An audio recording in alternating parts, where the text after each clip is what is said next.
జై భీమ్, జై తెలంగాణ.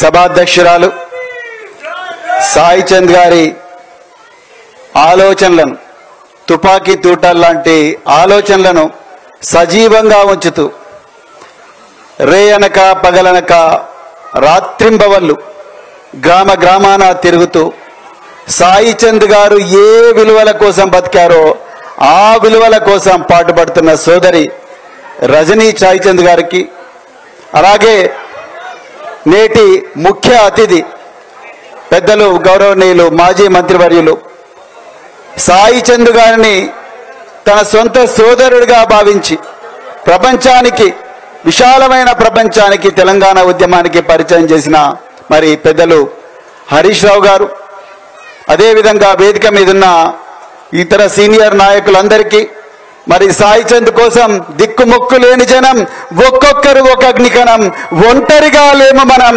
కోటి కోట్ల సేనమని నినదిస్తూ కొడంగల్ నుంచి కోదాడ దాకా, అలంపూర్ నుంచి ఆదిలాబాద్ దాకా ఈరోజు ఎన్ని కష్టాలున్నా, ఎంత నిర్బంధం ఉన్నా, ఎన్ని ఈసడింపులున్నా, ఎన్ని అవమానాలున్నా ఇక్కడికి వచ్చిన మీ అందరికి కూడా మరొకసారి హృదయపూర్వక పాదాభివందనాలు. మిత్రులారా, ఇంతకుముందు సోదరి చెప్పినట్టుగా నేను సాయి చంద్ గారిని సర్జిఖాన్పేట గ్రామంలో బాబాసాహెబ్ డాక్టర్ బిఆర్ అంబేద్కర్ గారి విగ్రహావిష్కరణ సభలో రాత్రి 12 గంటలకు కలిశాను. నిజానికి విగ్రహావిష్కరణ సభలు ఒక 7 గంటలకు మొదలై 8 గంటలకు క్లోజ్ కావడమో, లేకపోతే ఉదయం 11 గంటలకు మొదలై 1 గంటకు క్లోజ్ కావడం జరుగుతాయి. నన్ను ఆ రోజు ఆహ్వానించిన ఒక సోదరుడు తూంపల్లి అశోక్, ఆ అశోక్ గారిని అడిగాను, ఇదేందయ్యా మీటింగు రాత్రి 12 గంటలు కాదంటే ఆయన అన్నాడు, సార్ సాయి చంద్ వచ్చిందంటే రాత్రి 3 గంటల వరకు 4 గంటల వరకు కూడా జరుగుతాయని ఆ రోజు తన గొప్ప పాటతోని, ఆలోచన విధానంతో, పాట మరియు మాట రెండిటిని కలిపి ఒక బార్లేలాగా, ఒక గద్దరన్నలాగా, మరెంతో మంది గొప్ప గాయకుల్లాగా సాయి చంద్ గారు అక్కడున్న ప్రజలందరినీ కూడా మరి సమ్మోహితులు చేసేవాడు.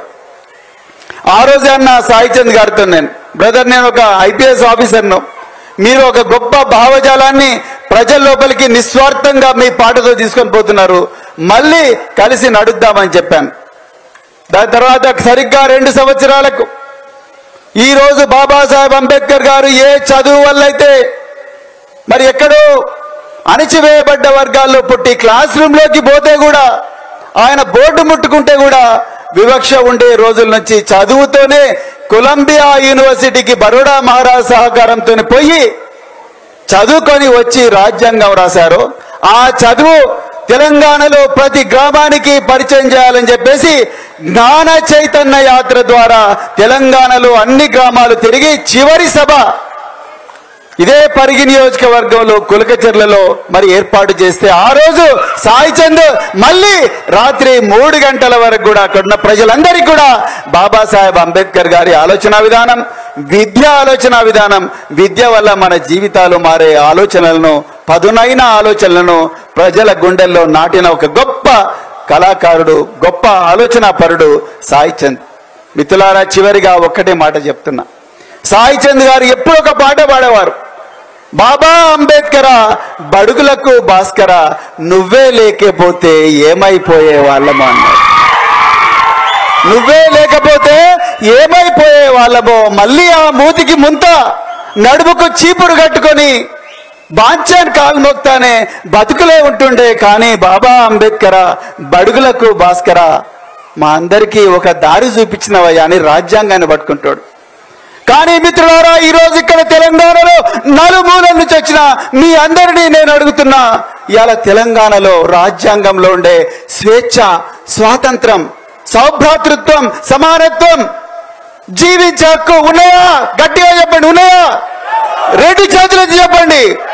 లేవు మిత్రులారా. అందుకొరకే సాయి చంద్ పాటను లగచెర్లలో పోరాడిన గిరిజన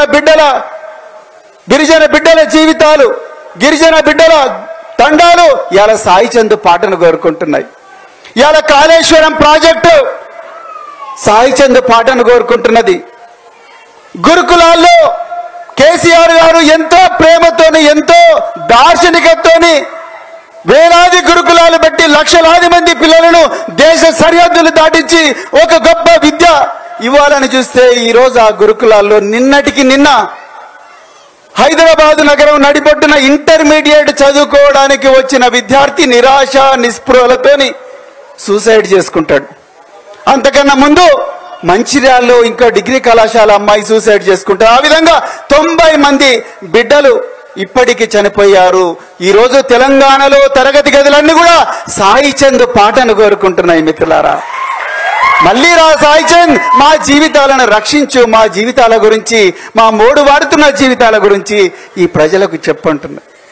ఇవాళ 1వ తారీఖు జీతాలు రాకుండా రెక్కాడితే డొక్కాడని పరిస్థితులున్న అందరూ ఉద్యోగులు, ప్రభుత్వ ఉద్యోగులు కావచ్చు, అవుట్ సోర్సింగ్ ఉద్యోగులు కావచ్చు, కాంట్రాక్ట్ ఉద్యోగులు కావచ్చు, పార్ట్ టైం ఉద్యోగులు కావచ్చు, వీళ్ళందరూ కూడా సాయి చంద్ ఎక్కడున్నావయ్యా, మా జీవితాలను కాపాడవయ్యా అని చెప్పి సాయి చంద్ గురించి అడుగుతున్నారు. మిత్రులారా, ఈరోజు రైతు బీమా లేని రైతులు, రైతు భరోసా రాని రైతులు ఎంతో మంది ఈరోజు బేడీలు వేయబడ్డ రైతులు, సంఖ్యలు వేయబడ్డ రైతులు, అది చిత్తనూరు కావచ్చు, లేకపోతే జోగులాంబ గద్వాల కావచ్చు, నిర్మల్ కావచ్చు, ప్రతి చోట నుంచి కూడా బేడీలు వేయబడ్డ రైతులు, జైళ్లలో మగ్గుతున్న రైతులు, అయ్యా సాయి చంద్ వచ్చిన ఈ పాటతో మా సంఖ్యలు తెంపవయ్యా అని అడుగుతున్నారు. మిత్రులారా,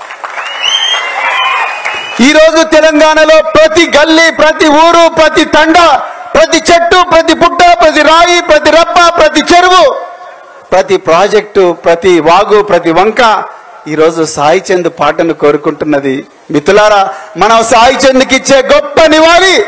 ఈరోజు ఆయన ఏ విలువల కోసం బతికిండో, ఏ రాజ్యాంగం విలువల కోసం బతికిండో, రాజ్యాంగంలో ఉండే స్వేచ్ఛ కోసం బతికిండో, జీవించే హక్కు కోసం బతికిండో, ఆ జీవించే హక్కును కాపాడుకోవాలంటే మనమందరం కూడా ఈ దుర్మార్గపు ప్రభుత్వానికి వ్యతిరేకంగా పోరాటం చేసి సాయి చంద్ను మళ్ళీ కాపాడుకోవాలని చెప్తూ మరొక్కసారి మీరందరూ కూడా మరి ఎంతో అభిమానంతో ఈరోజు సాయి చంద్ గారి విగ్రహావిష్కరణకు వచ్చినందుకు మీకు మరొక్కసారి హృదయపూర్వక ధన్యవాదాలు చెప్తూ జై తెలంగాణ, జై భీమ్, జోహార్ సాయి చంద్.